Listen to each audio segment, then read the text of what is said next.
Hey, everybody, welcome back to the podcast. You're listening to the longest running superhero role playing game on Earth. I'm your host, the Game Master, and in this one, we're going to be talking about Juggernaut, the X-Men, the Green Lantern Corps, just all sorts of stuff. But before we get into that, make sure you hit that like button, check to see if you're still subscribed, and leave us a comment. That helps us out on our end with the YouTube algorithm, but also we just love hearing from you guys. We've got an awesome community here, and it's all thanks to you. So thank you so much for being here. So, all that said, let's dive into it. The prologue to this one is that in 1992, a character in our game named Powerhouse, who used to be Superboy, and then Doctor Strange cast a spell, and kind of everybody forgot he was Superboy, including him. He was absorbing yellow sun radiation. He was getting more powerful every day. And he made friends with a group of original superheroes. And that was guys like Torch and Shadowstorm. And the name they gave him was Powerhouse, having no idea who he really was, right? So Powerhouse slash Superboy went on this adventure one time where he went 5 years into the future, which would be 1997. And when he got there, he witnessed what seemed to be the end of the world. Things were insanely bad, right? And at the end of that adventure, he goes back home again to 1992 and he starts warning people. He wants to change time, he wants to keep the world from ending. So he starts getting the word out. And one of the many characters that he warns is a guy named John Redbridge. And if you follow our channel, you know that John Redbridge is another one of our original characters, and he's a pretty big deal, right? And he got drafted basically during World War II to fight for America. And he did. And they never really released him, though, from that arrangement. So, like in Vietnam, for instance, they sent him over there to do stuff for America again. And throughout the 20th century, he has had a connection to the United States military. So when he finds out what's coming down the pipe and how the world is supposedly going to end in 1997, he starts to talk to various military contacts and stuff like that. And he gets his hands on an aircraft carrier. And then he and a bunch of his hero friends start to modify it. They bring in kind of an army of gadgeteers with the gadgetry skill and the scientist skill. And throughout our game, we've mentioned lots of adventures where starships have crashed on Earth, alien ships. For instance, during the big 1989 invasion storyline, Gordon Reed brought a ship down at that time. And then Powerhouse was in a story with the Continuum, where there was a starship that crashed right behind his house. And uh, the heroes on that team, one of them was kind of like Storm from the X-Men. She created a blizzard that was so bad it was whiteout conditions, so that people driving by and stuff could not see what was happening in this field. They couldn't see a starship there. Um, and then there was another character on the team who had the ability to like turn lead to gold. So what she did was she turned the dirt under the ship into oxygen, and she made the ship sink down into the earth. And then once it was below ground level, and this is out in the country in the middle of nowhere, she started to turn air back into dirt again. And then she buried the ship. She put enough dirt on it that it was level with the surrounding ground. And the point is, so we've had multiple adventures with Christ starships. So between 1992 and 1997, the heroes were taking parts off of these various ships and they were putting it onto this aircraft carrier, which was renamed the Nematon, the USS Nematon. And they soup it up. And then another thing I should mention is the guy who was the game master before me was Jay Mora. And the very last game that he ran, he introduced this castle in Ireland that there were a bunch of things about the castle that were really advantageous.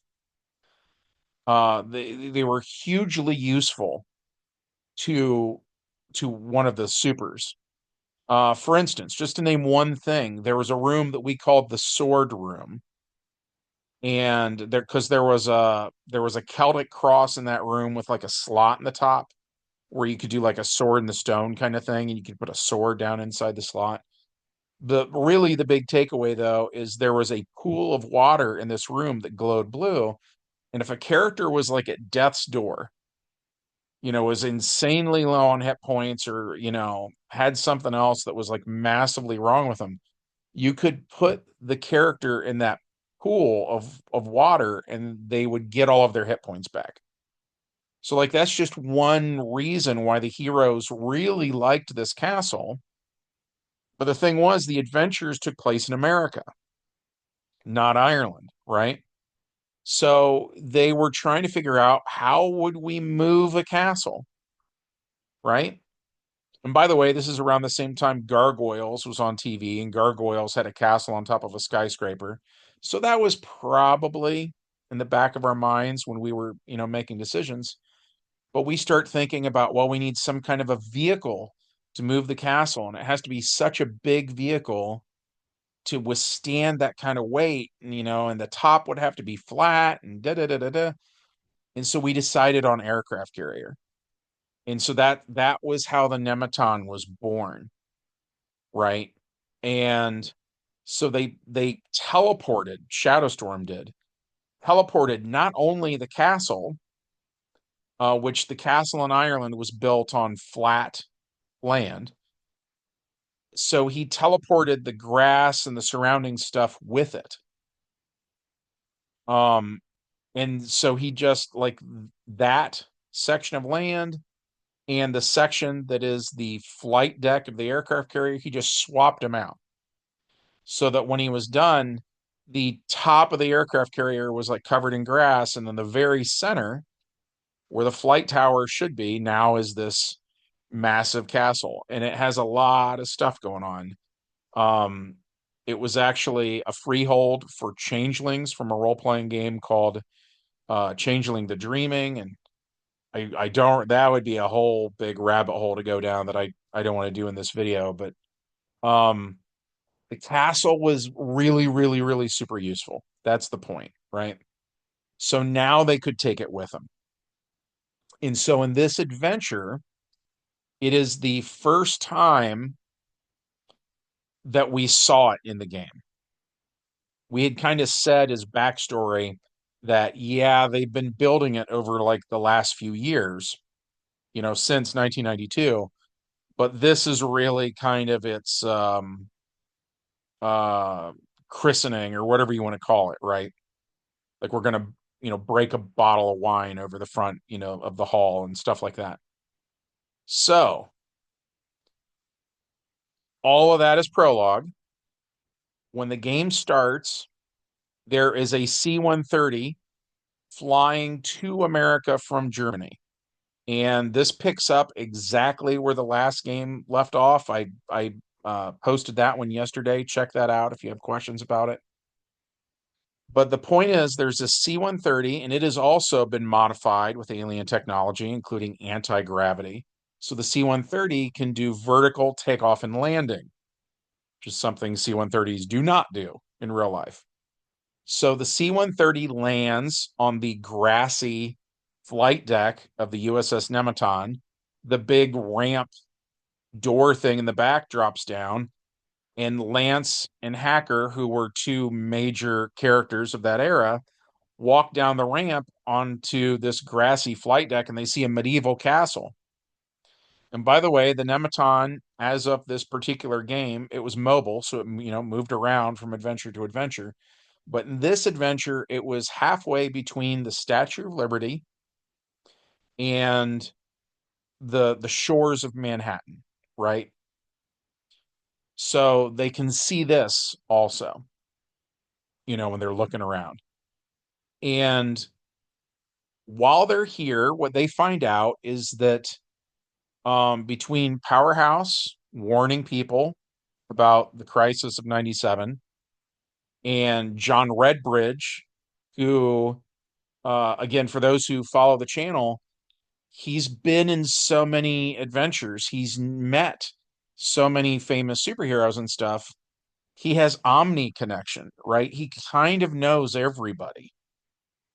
So he's been getting the word out and he's building up an army. And so they are meeting on the ship now, right? Because at this point, it's 1996. This would be March of 96. And they just have a little over a year left before it seems like the world's going to end. You know what I mean? So they're they're running out of time. So the army to deal with this is starting to form, and they're all on the ship. Um, and by the way, we borrowed a page from Doctor Who. The Nematon is an eclectic, weird, quirky mixture of a bunch of different things. What we stole from the TARDIS was the idea that it's bigger on the inside than the outside. So the inside of it was kind of inspired by the SDF-1 from Robotech, for those that remember that. It was also this massive ship, um, where a bunch of the story took place there. It was the setting for, all the heroes on that show to be doing stuff, but it contained an entire city inside of it. So like there was a Chinese restaurant that was a popular hangout, and there was whatever. Everything you could imagine really was in here. It was an entire city in the ship. And then Project A did a very similar thing. But so we were like cherry picking from all these different things that we liked. And so the point is now the X-Men are here. Generation X is here. Basically, all the X related teams are all here. Powerhouse, who again has been warning people about the future, um, he's a member of Generation X alongside characters like Jubilee and Husk and Sync and Skin and all those guys. So he's kind of the impetus for why they're here. Rogue and her son Matrix are here.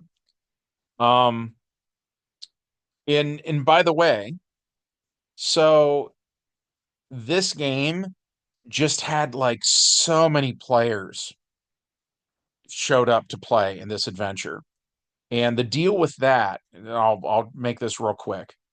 The college I was going to at the time, like the majority of students did not have a car. They like their parents just dropped them off at college and left. So they were stuck on campus, and it was a really small town with like nothing to do. You know what I mean?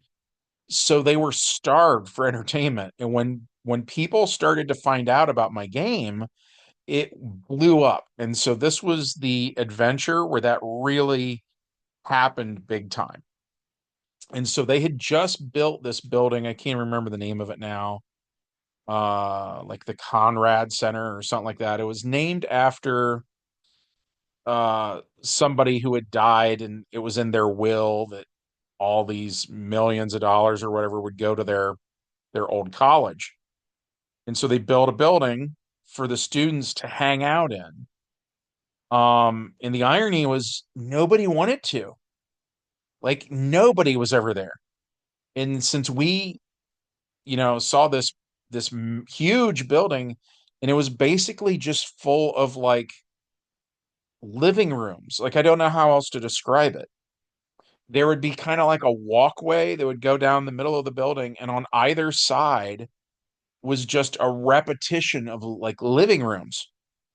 And like every 50 feet, there'd be like another piano, for instance. It was, and I mean like a big, like a really nice big, like a concert style piano, very upscale, very posh, fireplaces like all over the place. It was really, really nice. And like I said, it was brand new, and we were the only ones there. And so I remember this one spot we would go to that was kind of like the biggest living room, and they had three couches. Um, so it was like if you were looking down on it from the top, it would be kind of like a square with just one side missing. And then sort of behind the couches were just a ton of chairs. And not like folding chairs or something like that, but I mean like leather recliners. Like it was very nice. And they were all facing a fireplace. So I would sit with my back to the fireplace. I would just drag one of those recliners over there. And I'd have like they had little like end table kind of things. And I would have like a little round end table in front of me that I could roll dice on, and I had my GM screen there and so on and so forth. And I would show up to games with a three-ring binder full of character sheets. And I just had like a ton of people show up to play in this particular adventure. And I couldn't even tell you. It was maybe like 20 or 30 players, right? And this is 1996, so X-Men is wildly popular at the time, partially because of X-Men the animated series. And like a lot of the guys who were playing were into action figures and stuff like that. And back then, Marvel action figures were selling like hotcakes in the 90s. Whether it was stuff for the X-Men animated series or the Spider-Man animated series or whatever, you know what I mean? Um, so everybody wanted to play a mutant. That was kind of the gist. And so when I say like all of the X-Men were here and all of Generation X was here and stuff like that, that's what I'm talking about, is these are all player characters, not NPCs, right? And so they show up, and for a lot of these guys, it's the very first role-playing game they've ever played. So John Redbridge is talking to him, and he's saying, here's the deal.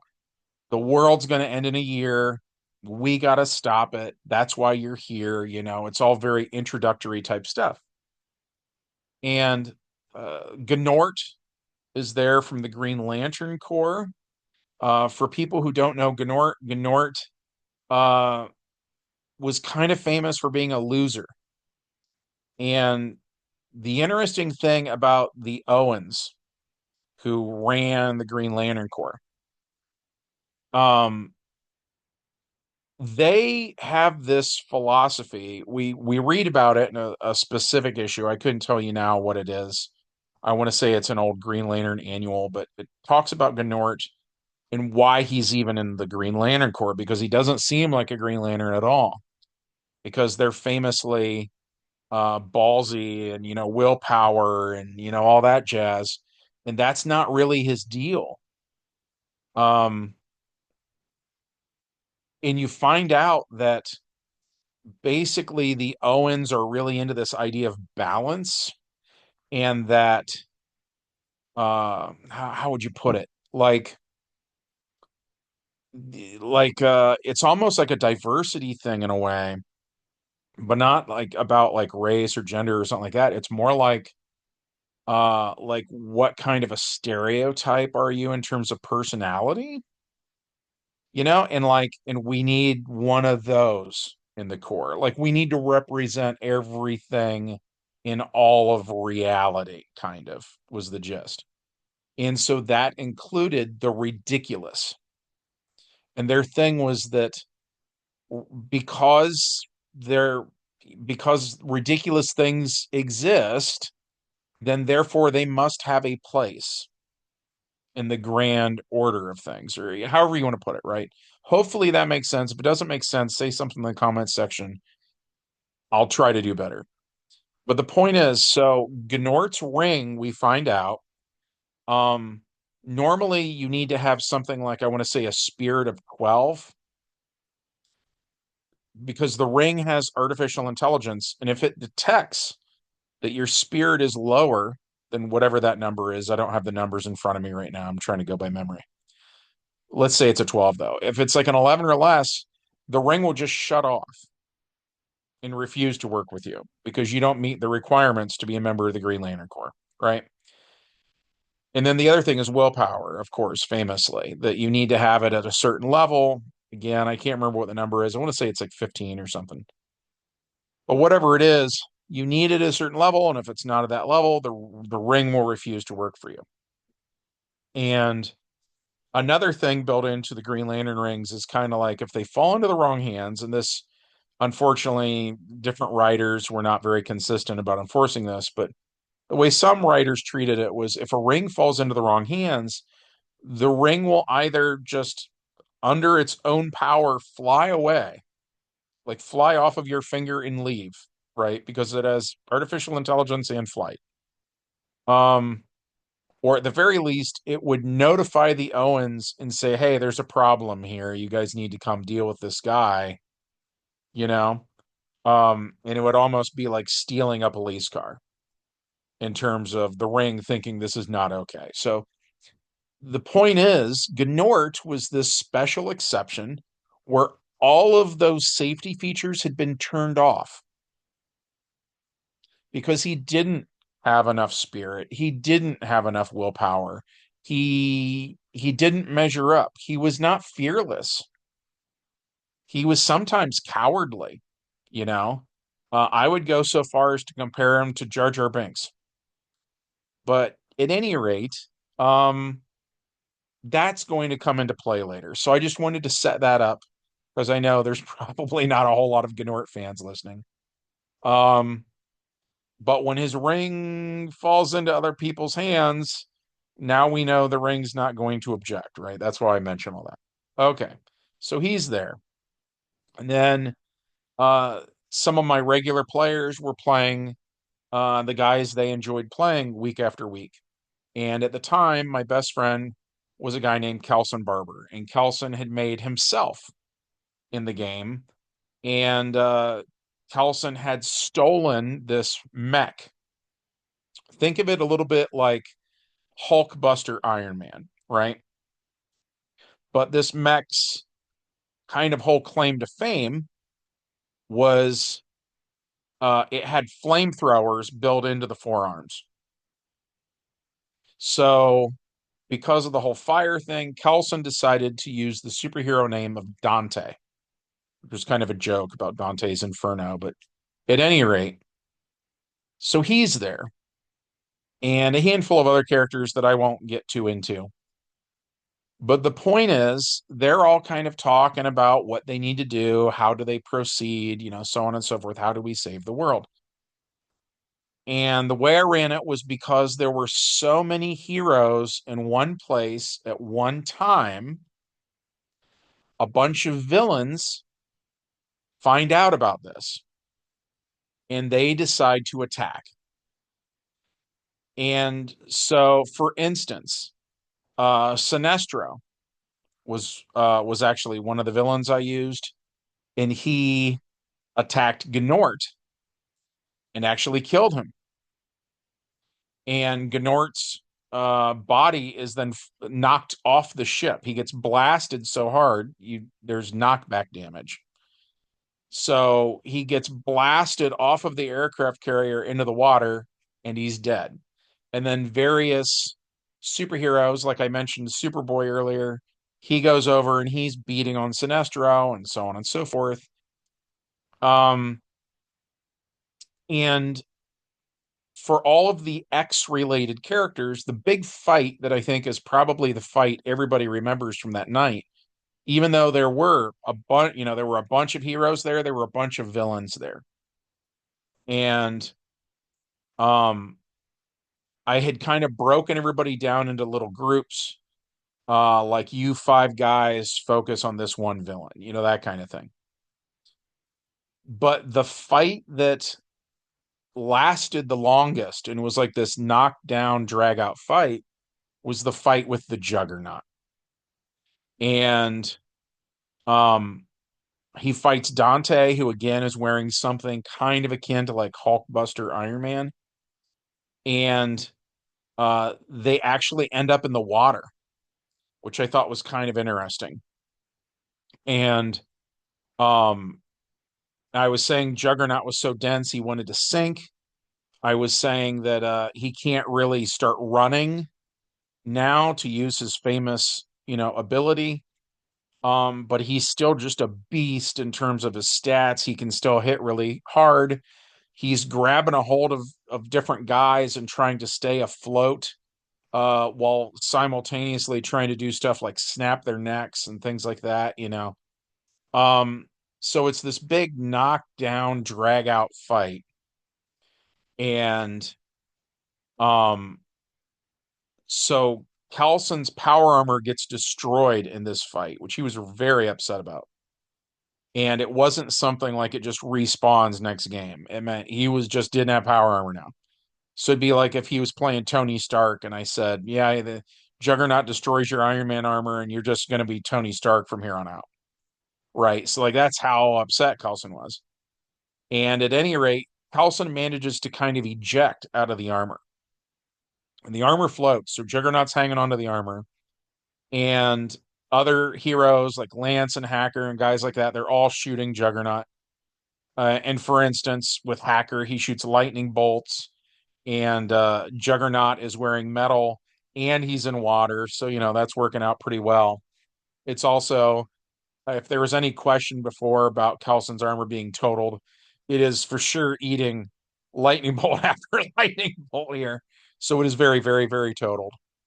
Um, at any rate, so the one of the big important moments then is Carlson finds the body of Gnort and loots it because Carlson was a Dungeons and Dragons guy, right? That was the game he was familiar with. We didn't usually loot bodies in the superhero game, just kind of different genre roles basically. But he steals the ring. And so this is why I was mentioning all that stuff earlier, is now the ring does not object.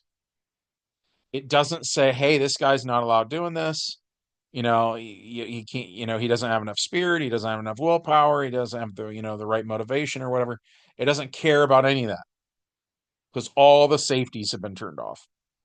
And that was something that was at the time. I remember we had a player named Patrick. I can't remember that guy's last name now. He looked like a vampire. He had like long black hair and he was like the palest guy you'd ever want to meet. And his face always put me in mind a little bit of Beavis from Beavis and Butthead. But at any rate, I remember Patrick, real smart guy, nice guy, very intelligent. He was like wildly offended that Kelson was a Green Lantern now. He hated it. He's like, the Owens would never allow that. And I was like, man, it's Gnort's ring. I don't think, you know, like if your argument is that Kelson is too ridiculous to be Green Lantern, that works, right? Like he is the best possible replacement you could have for Gnort then. Um, and then Kelson was he couldn't wrap his head around how the ring worked though. And I remember telling him like you should probably make like a glowing green gorilla that has its own dexterity so that it can land a hit and strength so it can do damage, right? What Carlson kept doing is he would make like glowing green baseball bats over and over and over. That was his go-to thing was I want a green baseball bat. And then he would take a swing at somebody and he didn't have a skill for doing that, right? Like he had a vehicle skill for operating the mech that had been like the whole point of his character. He did not have like a melee weapons skill to swing a ball bat and actually hit his target. And Kelson's dexterity was like a two, it was like average basic human dexterity and nothing more. So like Kelson always missed. And the irony was all of his APs of force manipulation went into having like the world's most deadly baseball bat, and he could never hit a thing with it. So And he never adapted. He never bought a skill. He never changed things up. He just kept doing it. And then that's why people thought he was ridiculous and takes us right back to the whole Gnort thing. But at any rate, so Kelson is trying to hit Juggernaut with a ball bat. That's not really working out for him. Um, but eventually, the characters who were there that were original characters managed to kill him. I think part of it was they drowned him. I think that might have been kind of the final thing. I know they were doing all sorts of stuff. You know, one guy would shoot fire at him and it was like evaporating the water in that area. So the whole place was steamy and, just everybody had like a different kind of an attack. And they were all, doing these different things. But eventually Juggernaut died in that game. So I'm trying to think what else happened. John Redbridge, Psylocke. Um, that was another very strange thing was so Psylocke was there, and it was the first time John Redbridge ever met her. And Kelson got really weird about that, where he was I guess he decided that Dante had a crush on Psylocke, and then Dante hated John Redbridge um for hitting on her, and Dante was like, no, she's my girlfriend or whatever, and like he had never met her before. We had never spoken. That was very strange, but I guess that would be the closest thing we get to an epilogue was and I don't remember it becoming like a serious relationship or anything, but just John Redbridge and Psylocke were kind of like having dinner together or something minor. And the more memorable part of that was Kelson freaking out over it. Um, let's see, is there anything else worth mentioning? Oh, yeah, yeah, yeah. And then the other part of it was so Redbridge is just trying to be nice, and at this point now he's like Captain Redbridge or whatever, right? Um, and so he's just trying to be nice to these various characters, and he's like, "Hey, I know you guys think like being a mutant sucks and all this. The ship's called the Nematon. Nematon is literally like Irish for sanctuary.